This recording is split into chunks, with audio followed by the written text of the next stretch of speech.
ಎಲ್ಲರ ನೆಚ್ಚಿನ ನಾಯಕರು ಜಿಲ್ಲೆಯ ಉಸ್ತುವಾರಿ ಸಚಿವರು, ರಾಜ್ಯದ ಗೃಹ ಸಚಿವರಾದಂಥ ಪರಮೇಶ್ವರ್ ಸರ್ ಅವರೇ, ವೇದಿಕೆ ಮೇಲೆ ಉಪಸ್ಥಿತರಂಥ ಡಿ.ಸಿ ಅವರಾದಂಥ ಶುಭಾ ಕಲ್ಯಾಣ್ ಮೇಡಮ್ ಅವರೇ, ಜಿಲ್ಲಾ ಪಂಚಾಯತ್ ಸಿ ಅವರಾದಂಥ ಪ್ರಭು ಸರ್ ಅವರೇ, ಎಸ್.ಪಿ ಅವರಾದಂಥ ಅಶೋಕ್ ಸರ್ ಅವರೇ, ನಮ್ಮ ಡಿ.ಜಿ ಹಾತ್ ಸರ್ ಅವರೇ, ನಮ್ಮ ನಿಕೇತ್ ರಾಜ್ PFTC ಉಪಾಧ್ಯಕ್ಷರು ಮತ್ತು ಮಹಾನಗರ ಪಾಲಿಕೆಯ ಪ್ರಭಾರಿ ಕಮಿಷನರ್ ಆದಂಥ ಯೋಗಾನಂದ್ ಅವರೇ, ನಿರ್ದೇಶಕರಂಥ ಎಲ್ಲ ಮಹಾನಗರ ಪಾಲಿಕೆಯ ಎಲ್ಲ ಸಿಬ್ಬಂದಿ ವರ್ಗದವರೇ, ಅಧಿಕಾರಿ ವರ್ಗದವರೇ, ನೇತೃತ್ವಕ್ಕಂಥ ಎಲ್ಲ ನೆಚ್ಚಿನ ತುಮಕೂರಿನ ನಾಗರಿಕ ಬಂಧುಗಳು, ಇವತ್ತು ಇಷ್ಟೊಂದು ಕೂಡ ಪರಮೇಶ್ವರ್ ಸಾಹೇಬರು ಹೇಳಿದ್ದಾರೆ. ಇವತ್ತು ಪಟ್ಟಣದ ಸಮಸ್ಯೆ ಏನು ಅಂತ ಹೇಳ್ತಿದ್ದಾರೆ ಇವತ್ತು. ಯಾಕಂದ್ರೆ ಇವತ್ತು ಹೇಳ್ಕೊಂಡ್ ಬರ್ತಾ ಇದ್ದೀವಿ ಸರ್, ಹೆಗ್ಗೆರೆ ಒಂದು ರೌಂಡ್ ನೋಡ್ಬಿಟ್ರೆ ಅದನ್ನ ಇನ್ನು ಯಾವ ಜನ್ಮಕ್ಕೆ ನಾವು ಕ್ಲಿಯರ್ ಮಾಡ್ತೀವೋ. ಯಾಕಂದ್ರೆ ಇದು ನಾವೇ ಕ್ರಿಯೇಟ್ ಮಾಡಿರೋಂಥದ್ದು. ಎಲ್ಲ ಹಿಂದೆ 50 ವರ್ಷದಿಂದ ಬಂದು ಸಣ್ಣ ಸಣ್ಣ ಜಾಗದಲ್ಲಿ 10 ಅಡಿ ರೋಡು, 12 ಅಡಿ ರೋಡು 2030ನಲ್ಲಿ ಟೌನ್ ಪ್ಲಾನಿಂಗು ಲೈನ್ ಕಟ್ಕೊಂಡ್ಬಿಟ್ಟಿದ್ದೀವಿ.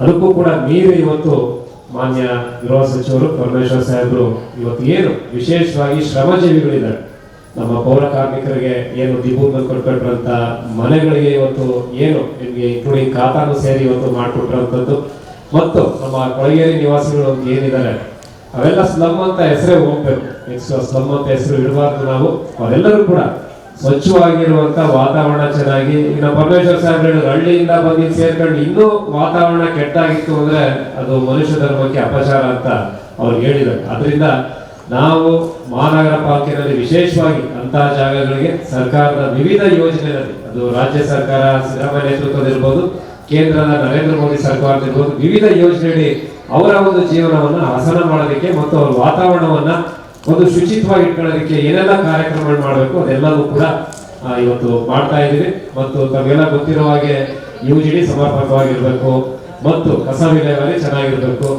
ಮನೆಗಳು ಚೆನ್ನಾಗಿರುವಂಥದ್ದು ಕಟ್ಕೊಡ್ಬೇಕು. ಹಳೆ ಮನೆಗಳಿಗೆ ಈಗ ಮಾಡೋದಕ್ಕೆ ಏನೂ ಇಲ್ಲ, ಆದರೆ ಹೊಸದಾಗಿ ಕಟ್ಕೊಡುವಂಥ ಮನೆಗಳು ಅವರಿಗೆ ಯೋಗ್ಯವಾಗಿರೋ ರೀತಿಯಲ್ಲಿ ನಾವು ಮಾಡಿಕೊಡ್ಬೇಕು. ಅವೆಲ್ಲ ಯೋಜನೆಗಳನ್ನು ಕೂಡ ಇವತ್ತು ಮಾಡಿ ಹಕ್ಕು ಪತ್ರಗಳನ್ನ ಕೆಲವು ಜನಕ್ಕೆ ಕೊಟ್ಟಿದ್ದೀವಿ. ಇನ್ನೂ ಸಾವಿರಾರು ಜನ ಅರ್ಜಿಗಳಿದ್ದಾವೆ. ನಮಗೆ ಏನು ನಮ್ಮ ಕಮಿಟಿ, ಆಶ್ರಯ ಕಮಿಟಿನಲ್ಲಿ ಅದನ್ನ ಜಾಗ ಐಡೆಂಟಿಫೈ ಮಾಡಿ ಮೊದಲನೇ ಆದ್ಯತೆಯಲ್ಲಿ ನಾವು ಪೌರ ಕಾರ್ಮಿಕರಿಗೆ ಎಲ್ಲೆಲ್ಲಿ ತುಮಕೂರಿನಲ್ಲಿ ಈ ಕುಟ್ಟಾಯ ಬಡಾವಣೆ ಒಂದು ಪಾರ್ಕ್ ನಲ್ಲಿ ಹೋಗಿದ್ದಾರೆ ಅವ್ರನ್ನ ಐಡೆಂಟಿಫೈ ಮಾಡಿದೀವಿ.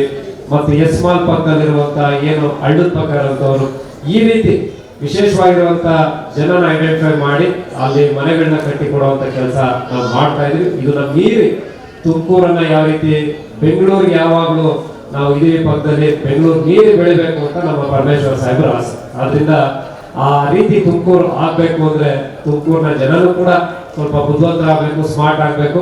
ಪರಮೇಶ್ವರ ಸಾಹೇಬರು ಇವತ್ತೇನು ರೈಲ್ವೆ ಒಂದು 4 ಹಳಿ ಬೇರೆ ಆಗ್ತದೆ. ಆದ್ರಿಂದ ಪರಮೇಶ್ವರ ಸಾಹೇಬರು ಅದನ್ನ ಒಂದು ಗುರಿ ಇಟ್ಕೊಂಡು ಆ ಮೆಟ್ರೋ ತರೋದಕ್ಕೆ ಇವತ್ತು ಒಂದು ಹಂತಕ್ಕೆ ಹೋಗಿದೆ. DPR ಆಗಿ TCPT ಬಂದು ಏನೊಂದು 17 ಸ್ಟೇಷನ್ ಆಗ್ಬೇಕು ಅಂತ ಸರ್ ಮೊನ್ನೆ ಅವ್ರು MD ಬಂದಿದ್ರು ಸರ್. 22 ಇದೆ ಸ್ಟೇಷನ್ಸ್, ಬಟ್ 17ಕ್ಕೆ ನೀವು ಹೇಳಿದಿರ 17 ಸ್ಟೇಷನ್ಸ್ಗೆ ನಾವು ಲಿಮಿಟ್ ಮಾಡ್ತೀವಿ ಅಂತ. ಆ ಒಂದು ಮೆಟ್ರೋ ಯೋಜನೆ ಕೂಡ ಬಂದ್ರೆ ಒಂದು ದೊಡ್ಡ ಮಟ್ಟದಲ್ಲಿ ತುಮಕೂರಿಗೆ, ಬೆಂಗಳೂರಿಗೆ ಆಲ್ಟರ್ನೇಟಿವ್ ಆಗಿ ಬೆಳೆಯೋದಕ್ಕೆ ಅನುಕೂಲ ಆಗ್ತದೆ.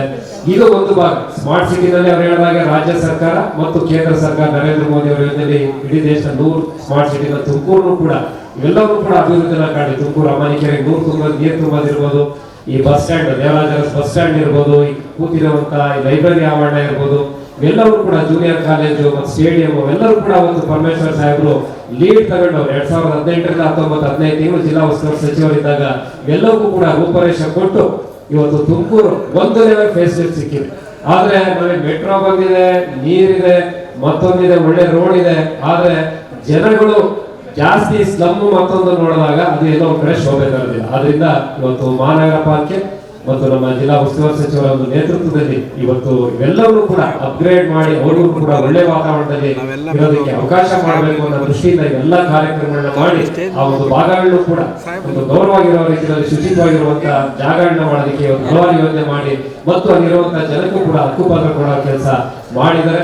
ಬರೋ ದಿವಸಗಳಲ್ಲಿ ಮತ್ತಷ್ಟು ಪರಮೇಶ್ವರ್ ಸಾಹೇಬರು 170 ಕೋಟಿ ರೂಪಾಯಿಗಳ ಗ್ರಾಂಟ್ ಅನ್ನ ತುಮಕೂರಿಗೆ ಕೊಡಿಸಿದ್ದಾರೆ. ನಾವೆಲ್ಲರೂ ಕೂಡ ಚಪ್ಪಾಳೆ ಹೊಡಿಬೇಕು. ಯಾಕಂದ್ರೆ ಒಂದು ಚಿಕ್ಕೂರಿಗೆ ಅಷ್ಟು ದುಡ್ಡು ಸಿಗ್ತಿಲ್ಲ. ನಮ್ದು 10 ಮಹಾನಗರ ಪಾಲಿಕೆಯಲ್ಲಿ BBMP ಬಿಟ್ರೆ, ಈಗ GB ಆಗಿದೆ ಗ್ರೇಟರ್ ಬ್ಯಾಂಗ್ಳೂರ್, ಅದು ಬಿಟ್ರೆ 10 ಮಹಾನಗರ ಪಾಲಿಕೆ ಪ್ಲಸ್ 2 ಹೊಸದಾಗಿರ್ಬೇಕು ಸರ್. ಈಗ ನಮಗೆ 170 ಕೋಟಿ ಕೊಡಿಸಿದ್ದಾರೆ ಪರಮೇಶ್ವರ್ ಸಾಹೇಬ್ರ ಆ ಒಂದು ಏನು ಸೇವೆಯಿಂದ ಇವತ್ತು ತುಮಕೂರು ಇನ್ನೊಂದು ವರ್ಷದಲ್ಲಿ ಒಂದು ರಸ್ತೆಗಳು ಮತ್ತೊಂದು ಎಲ್ಲವೂ ಕೂಡ ಅಚ್ಚುಕಟ್ಟಾಗಿ ಆಗ್ತದೆ, ಪಾರ್ಕ್ಗಳು ಇವೆಲ್ಲವೂ ಕೂಡ ಆಗ್ತವೆ. ನಾವು ಅವ್ರಿಗೆ ಅಭಿನಂದನೆಗಳನ್ನ ಈ ಸಂದರ್ಭದಲ್ಲಿ ತಿಳಿಸ್ತಾ ಇವತ್ತು ವಿಶೇಷವಾಗಿ ಖಾತೆ ಆಂದೋಲನ DC ಮೇಡಮ್ 50,000 ಖಾತೆ ಆಗಿದೆ.